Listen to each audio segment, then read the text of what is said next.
দয়া করে আমাকে আর কাঁদিও না।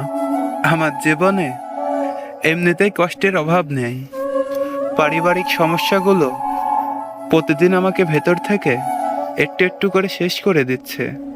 এমন অনেক রাত আছে যেগুলো আমি নির্ঘুমে কাটাই, শুধু কিছু না বলা চিন্তা আর বুক ভরা দীর্ঘশ্বাস নিয়ে।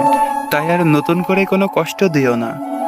আমি হয়তো সবার সামনে হাসি মুখে থাকি, কিন্তু সেই হাসির আড়ালে কতটা ভেঙে পড়ে আছি সেটা কেউ বুঝতে পারে না।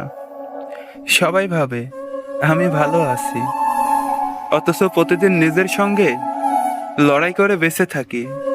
একটা মানুষ কতটা কষ্ট সহ্য করতে পারে বলো? তারও তো একটা সীমা আছে। আমি শুধু একটু শান্তি চাই, একটু আপন মানুষ চাই, যে অন্তত আমার চোখের ভাষাটা বুঝবে। কারণ জীবনের সবচেয়ে বড় যুদ্ধটা আমি প্রতিদিন নিজের পরিবারের সমস্যার সঙ্গে লড়ছি।